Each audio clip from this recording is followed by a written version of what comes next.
नमस्कार friends, Bihar special की class में आप लोगों का स्वागत है। दोस्तों, इस वीडियो के माध्यम से मैं आप लोगों को बिहार का इतिहास बिहार के इतिहास की जो सीरीज चला रहा हूँ उसकी उसी क्रम में ये मेरा पार्ट थर्ड है। इसके पहले मैंने पार्ट थर्ड है दोस्तों, पार्ट फोर्थ है। इसके पहले मैंने पार्ट 3 अपलोड कर दिए हैं। अगर आपने नहीं देखे हैं तो उनको भी जाके देख सकते हो। जो बीपीएससी टीचर फर्स्ट का एग्ज़ाम हुआ था उसमें इसी टाइप के क्वेश्चन पूछे गए थे। मैं उसी टाइप के क्वेश्चन आप लोगों को कराने जा रहा हूँ। इसमें पहला क्वेश्चन दिया है कि 14वीं सदी में तिरहुत में फिरोज ने किस वंश का शासन आरंभ करवाया था। किसका दोस्तों? ये वैनवार वंश का शासन आरंभ करवाया था फिरोज ने। और अगला क्वेश्चन है कि बिहार में प्रारंभिक तुर्क गतिविधियों के संदर्भ में महत्वपूर्ण जानकारी के प्रमुख स्रोत क्या हैं दोस्तों? क्या दोस्तों? ये है तबकाते नासिरी, बिहार में प्रारंभिक तुर्क गतिविधियों की जानकारी देने वाला स्रोत। अगला क्वेश्चन है कि बिहार के जनजातीय क्षेत्र के लिए झारखंड शब्द का प्रयोग पहली बार कब हुआ था? कब हुआ था दोस्तों? ये हुआ था 13वीं शताब्दी में। अगला क्वेश्चन है कि किस सुल्तान ने तिरहुत को तुगलकपुर नाम दिया था? किसने दिया था दोस्तों? जो मोहम्मद बिन तुगलक है, इसने तिरहुत को तुगलकपुर नाम दिया था। अगला क्वेश्चन है कि किस सुल्तान ने राजगीर स्थित जैन मंदिरों को अनुदान दिए थे? किसने दिए थे दोस्तों? जो फिरोज शाह तुगलक थे, इन्होंने राजगीर में स्थित जैन मंदिरों को अनुदान दिया था। अगला क्वेश्चन है कि दिल्ली के किस सुल्तान ने बिहार में सैनिक अभियान शुरू कर मुंगेर तक अपना राज्य विस्तृत किया था? किसने? जो सिकंदर लोधी था, इसने बिहार पर सैनिक अभियान शुरू करके मुंगेर तक अपना राज्य विस्तृत कर लिया था।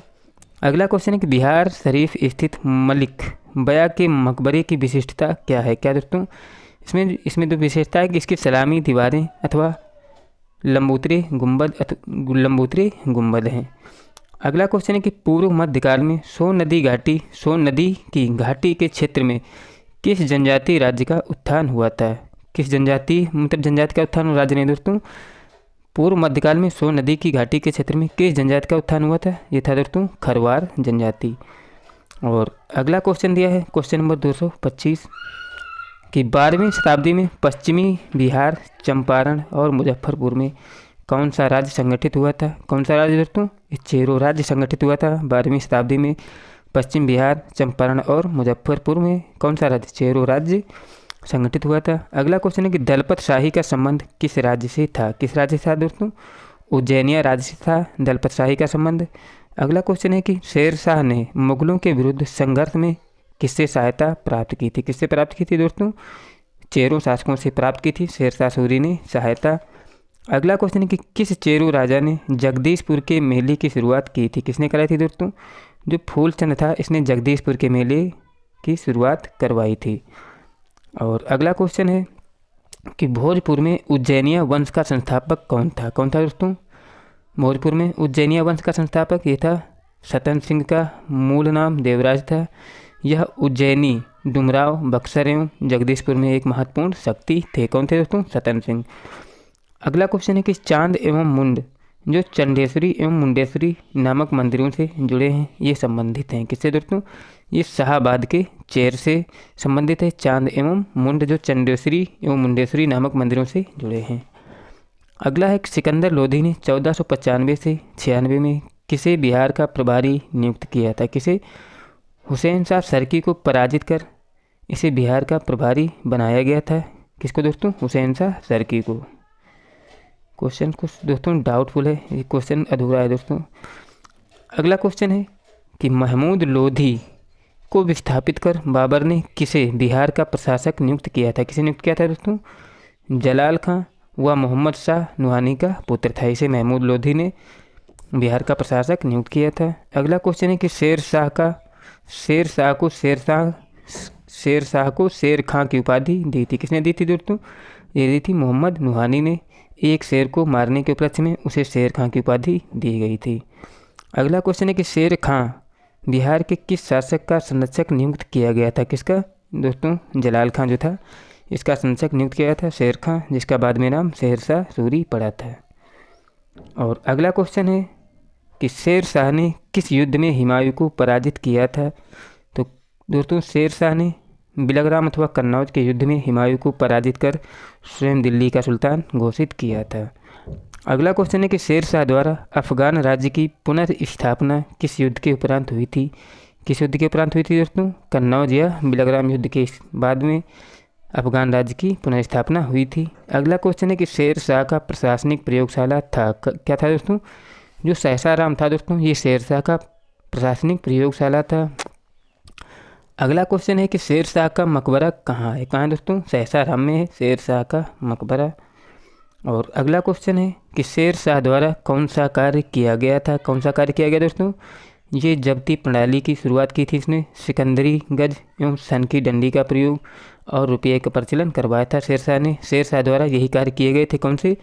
जब्ती प्रणाली की शुरुआत शेर शाह ने कराई, सिकंदरी गज एवं सन की डंडी का प्रयोग किया था और रुपये का प्रचलन भी शेर शाह सूरी ने ही करवाया था। अगला क्वेश्चन है कि मध्यकाल में पटना का नवनिर्माण करवाया था। मध्यकाल में पटना का नवनिर्माण शेर शाह सूरी ने ही करवाया था।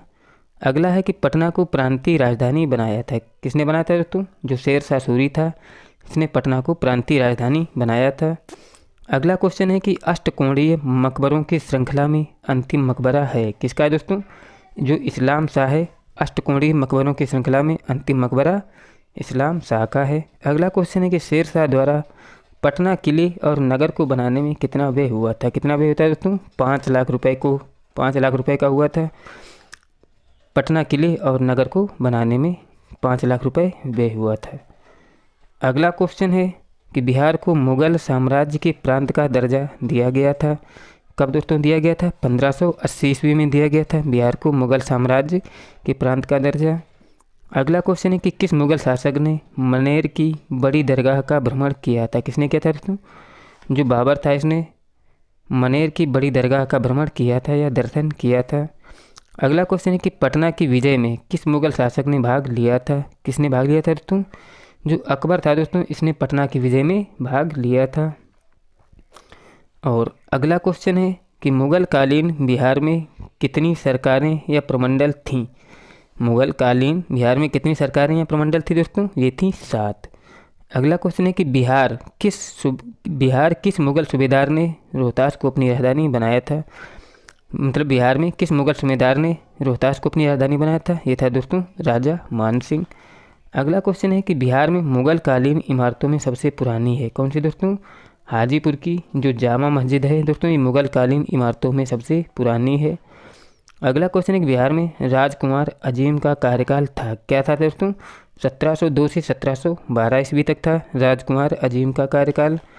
अगला क्वेश्चन है कि किस मुगल शासक के शासनकाल में खोखरा देश छोटा नागपुर की विजय संपन्न हुई? किसके शासनकाल में दोस्तों? ये हुई थी जहांगीर के शासनकाल में खोखरा देश, जिसे छोटा नागपुर भी बोलते हैं, की विजय संपन्न हुई थी जहांगीर के शासनकाल में। और अगला क्वेश्चन है कि किस मुगल सम्राट के शासनकाल में बिहार पर दिल्ली का नियंत्रण वस्तुतः समाप्त हो गया था? किसके शासनकाल में दोस्तों? जो फर्रुखसियर था, इसके शासनकाल में बिहार पर दिल्ली का नियंत्रण समाप्त हो गया था। अगला क्वेश्चन है कि ईरानी यात्री मोहम्मद सादिक किस मुगल शासक के समय में बिहार आया था? किसके समय में दोस्तों सादिक आया था? जहांगीर जो था, इसके शासनकाल में ईरानी यात्री मोहम्मद सादिक आया था भारत तरफ। अगला क्वेश्चन है कि मुगल शासक जहांगीर ने 1621 में किसे बिहार का प्रांतपति नियुक्त किया था? किसे? जो राजकुमार परवेज था, जहांगीर ने 1621 ईस्वी में इसे बिहार का प्रांतपति नियुक्त किया था। अगला क्वेश्चन है कि पटना को अजीमाबाद नाम दिया था किसने दिया था दोस्तों? जो राजकुमार अजीम था, इसने पटना को अजीमाबाद नाम दिया था। और अगला क्वेश्चन है कि किस मुगल शासक का राज्याभिषेक पटना में हुआ था? किसका दोस्तों? जो फर्रुखसियर है दोस्तों, इसका राज्याभिषेक पटना में हुआ था। अगला क्वेश्चन है कि मुगल प्रांत बनने के उपरांत बिहार का गवर्नर बना था कौन था बना? ये था दोस्तों मिर्ज़ा अजीज़ कोकलताश जो था, ये मुगल प्रांत में बिहार का गवर्नर बना था। अगला क्वेश्चन है कि बिहार में किस मुगल शासक का राज्याभिषेक अंग्रेजों के संरक्षण में हुआ था? किसका हुआ था दोस्तों? जो शाह आलम द्वितीय था, इसका राज्याभिषेक जो हुआ था अंग्रेजों के संरक्षण में हुआ था। और अगला क्वेश्चन है कि बिहार में मुगल स्थापत्य कला का सर्वश्रेष्ठ उदाहरण क्या है? क्या है दोस्तों? बिहार में मुगल स्थापत्य कला का सर्वश्रेष्ठ उदाहरण यह है मनेर स्थित शाह दौलत का मकबरा है। बिहार में मुगल स्थापत्य का सर्वश्रेष्ठ उदाहरण है। और इसके बाद अगला क्वेश्चन दिया है कि 1556 से 57 में मुग़ल शासक अकबर ने किसकी विद्वता के पुरस्कार में उसे मिथिला का राज दे दिया था। किसे दोस्तों दे दिया था? जो महेश ठाकुर थे, इनकी विद्वता से खुश होकर अकबर ने इन्हें मिथिला का राज्य दे दिया था। अगला क्वेश्चन है कि अकबर ने बंगाल तथा बिहार को मुग़ल साम्राज्य में मिलाया था। कब मिलाया था दोस्तों? अकबर ने बंगाल और बिहार को सन 1575 से 1576 में अपने साम्राज्य के अधीन कर लिया था। किस सन में दोस्तों? 1575 से 76 में अकबर ने बंगाल तथा बिहार को अपने साम्राज्य में मिला लिया था। अगला क्वेश्चन है कि नवाब अली वर्दी खां की बिहार में कार्यकाल थी। नवाब अली वर्दी खां की बिहार में कार्यकाल था, क्या था दोस्तों? 1734 से 1740 रहा था अली वर्दी खां का बिहार में कार्यकाल। अगला क्वेश्चन है कि बंगाल के नवाबों में किसने राजधानी मुर्शिदाबाद से हटाकर मुंगेर में स्थापित की थी? किसने दोस्तों? जो मीर कासिम था, इसने राजधानी मुर्शिदाबाद से हटाकर मुंगेर में स्थापित कर ली थी। और लास्ट क्वेश्चन दिया है कि 1748 में अली वर्दी खां ने रानी सराय के युद्ध में किसे पराजित किया था? किसे पराजित किया था दोस्तों? जो अफ़गान थे, इन्हें अली वर्दी खां ने रानी सराय के युद्ध में पराजित किया था। दोस्तों, मेरे द्वारा कराए गए क्वेश्चंस आपको अच्छे लगे हों और ये सीरीज़ आपको अच्छी लग रही हो तो चैनल को सब्सक्राइब कर लें। वीडियो अच्छा लगा तो लाइक भी करें। मिलते हैं नेक्स्ट वीडियो में। जय हिंद, जय भारत।